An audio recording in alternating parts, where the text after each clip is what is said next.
देश में पहली इच्छा मृत्यु की प्रक्रिया की शुरुआत हुई है। गाजियाबाद के हरीश को दिल्ली के एम्स में शिफ्ट किया गया है। जो हरीश 13 साल से कोमा में है, एक पल के लिए भी होश में नहीं रहे।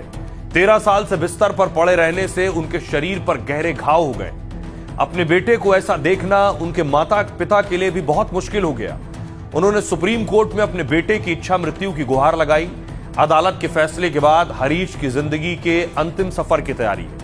उन्हें गोपनीय तरीके से एम्स के पैलिएटिव केयर यूनिट में भर्ती किया गया है। गंभीर और लाइलाज बीमारी के मरीजों को यहां भर्ती किया जाता है। लाइलाज बीमारी के मरीज और परिवारों की गरिमा का यहां पूरा ख्याल रखा जाता है। हरीश राणा का इसी विभाग में धीरे धीरे लाइफ सपोर्ट सिस्टम हटाया जाएगा। उन्हें लिक्विड डाइट देने के लिए और मलमूत्र त्याग के लिए नलियां लगाई गई हैं। खबर है कि उनके शरीर में लगाई गई ऐसी 2 नलियों को निकाल दिया गया है।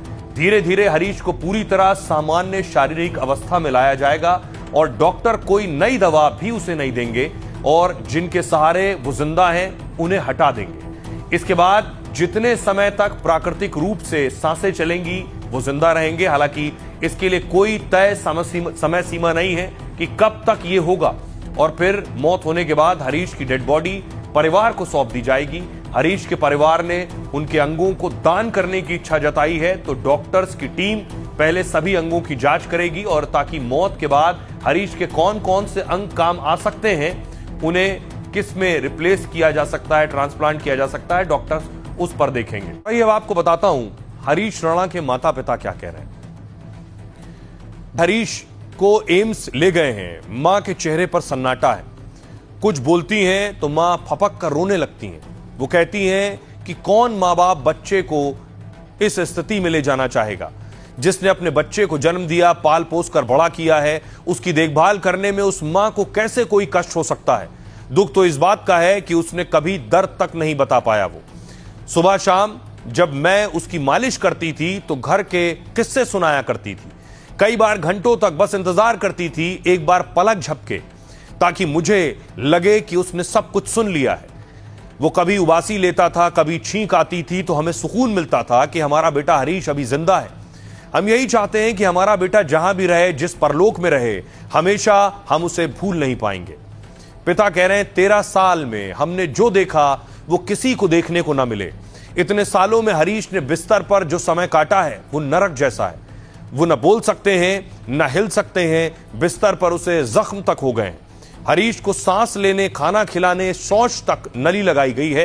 पूरा परिवार उसके साथ, लेकिन अब इस घड़ी में समझ नहीं आ रहा है कि किस प्रकार की प्रतिक्रिया देनी है। मेरी उम्र 62 साल है, मेरी पत्नी की उम्र करीब 60 साल है। हमने कोर्ट का रुख तब किया जब हमें एहसास हुआ कि हमारे बेटे की हालत अब संभालने लायक नहीं है। उसकी बीमारी का अब इलाज नहीं हो सकता है। मजबूरी में हमें यह फैसला लेना पड़ा है। हमारे परिवार के लिए एक बहुत ही कठिन निर्णय है। ये पिता के शब्द थे। कुछ भी हो रहा है, मेरा बेटा अब हमें छोड़कर जा रहा है। राहत सिर्फ इतनी है कि उसे सम्मानजनक मृत्यु मिलेगी। 1993 में दिल्ली में जन्मे हरीश शुरू से पढ़ने में बहुत अच्छे थे। 12वीं तक पढ़ाई की दिल्ली से और अच्छे नंबरों से पास हुए। बड़ी बड़ी बिल्डिंग और पुल देखकर कहते मैं भी इंजीनियर बनूंगा। इसी सपने को लिए हरीश ने चंडीगढ़ यूनिवर्सिटी में दाखिला लिया। पढ़ाई के साथ हरीश को बॉडी बिल्डिंग का भी बहुत शौक था। वो इंजीनियरिंग के साथ बॉडी बिल्डिंग की प्रतियोगिता में भी भाग लेते थे। कहते हैं कि मैं सिविल इंजीनियर भी बनूंगा और बॉडी बिल्डिंग भी करूंगा। हरीश राणा 2010 से अपने कॉलेज में लगातार टॉपर रहे, लेकिन 2013 में कॉलेज के आखिरी साल दर्दनाक हादसा हो गया। रक्षाबंधन पर वो अपनी बहन से मोबाइल पर बात कर रहे थे। बात करते करते अचानक वो पीजी की 4थी मंजिल से गिर गए। गंभीर रूप से घायल हरीश को तुरंत पीजीआई चंडीगढ़ में भर्ती कराया गया। बाद में इलाज के लिए उन्हें दिल्ली के एलएनजेपी अस्पताल लाया गया, जहां डॉक्टरों ने बताया कि चोट से उन्हें क्वाड्रीप्लेजिया हो गया है। मतलब उनके हाथ पैर पूरी तरह निष्क्रिय हो गए हैं और वो जिंदगी भर बिस्तर पर रहने को मजबूर हो गए। सुप्रीम कोर्ट ने पहली बार इच्छा मृत्यु की इजाजत दी है। गाजियाबाद के रहने वाले हरीश राणा को इच्छा मृत्यु की अनुमति दी।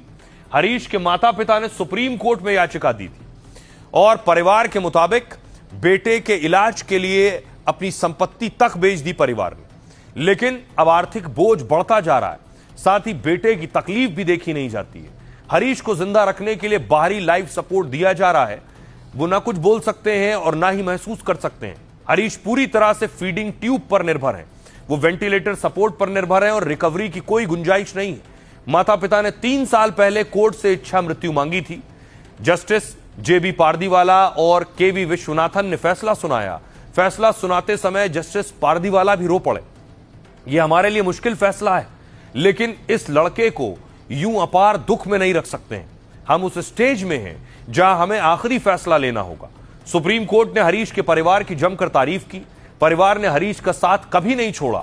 किसी से प्यार करने का मतलब है सबसे बुरे समय में भी उनकी देखभाल करना। सुप्रीम कोर्ट ने अमेरिकी धर्मगुरु हेनरी के शब्दों का भी हवाला दिया। ईश्वर मनुष्य से यह नहीं पूछते कि वो जीवन स्वीकार करता है या नहीं, उसे जीवन लेना ही पड़ता है। फैसले के दौरान शेक्सपियर के नाटक हैमलेट की लाइन का भी जिक्र हुआ, टू बी और नॉट टू बी। कई बार मरने के अधिकार पर विचार करना होता है। सुप्रीम कोर्ट ने इस तरह के केस में केंद्र से कानून बनाने को भी कहा है। भारत के लिए पहला इच्छा मृत्यु का मामला है, लेकिन दुनिया के कई देशों में इच्छा मृत्यु दी जाती है। कौन कौन से देश हैं? दुनिया के कई देशों में, जिनमें स्विट्जरलैंड है, स्विट्जरलैंड के अलावा नीदरलैंड्स है, बेल्जियम में इच्छा मृत्यु दी जाती है, कनाडा में इच्छा मृत्यु लीगल है, ऑस्ट्रेलिया उनमें शामिल है, कोलंबिया है, स्पेन शामिल है, स्पेन के अलावा न्यूजीलैंड, पुर्तगाल और इक्वाडोर, ये वो देश हैं जहां इच्छा मृत्यु दी जाती है। अब आपको बताऊं कि आखिर इन देशों में भी अलग अलग प्रक्रिया है, किस तरह से इच्छा मृत्यु दी जाती है इन देशों में, ये आपको बताता हूं। सबसे पहले स्विट्जरलैंड। इच्छा मृत्यु के मामले में स्विट्जरलैंड को सबसे उदार देश माना जाता है। यहां का कानून अन्य देशों की तुलना में काफी आसान है। इच्छा मृत्यु के लिए लाइलाज बीमारी से पीड़ित होना जरूरी नहीं है। अगर कोई व्यक्ति अपनी जिंदगी की परेशानियों के कारण मरना चाहता है तो उसे भी इच्छा मृत्यु की इजाजत मिल सकती है। यहां विदेशी नागरिक भी कानूनी तौर पर इच्छा मृत्यु मांग सकते हैं। यहां का नियम है कि आखिरी कदम मरीज को खुद उठाना होगा। नीदरलैंड्स और बेल्जियम में देखिए, इन देशों में जिन्होंने सबसे पहले इच्छा मृत्यु को कानून बनाया है, यहां डॉक्टर खुद मरीज को घातक दवा का इंजेक्शन दे सकते हैं। हालांकि यहां के नियम स्विट्जरलैंड से ज्यादा सख्त हैं, क्योंकि इच्छा मृत्यु के लिए मरीज को असहनीय पीड़ा में होना चाहिए। मेडिकल बोर्ड को यकीन दिलाना होता है कि सुधार की कोई गुंजाइश नहीं है। इच्छा मृत्यु के लिए यहां लंबी कानूनी प्रक्रिया से गुजरना पड़ता है। कनाडा में मेड के तहत इच्छा मृत्यु का प्रावधान है।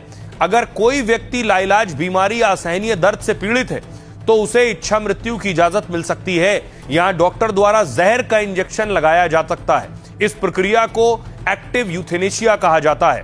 भारत में पहली इच्छा मृत्यु पैसिव यूथेनेशिया के तहत मंजूर हुई है। इसमें मरीज को जहरीला इंजेक्शन या सीधे जहर नहीं दिया जाता है, बल्कि इसके बजाय इलाज या लाइफ सपोर्ट बंद कर दिया जाता है। वेंटिलेटर, फीडिंग ट्यूब या लाइफ सपोर्ट सिस्टम हटा दिए जाते हैं। इससे इलाज के बिना प्राकृतिक तरीके से ही मरीज की मौत हो जाती है। इच्छा मृत्यु की इजाजत पाने की कानूनी प्रक्रिया काफी मुश्किल है।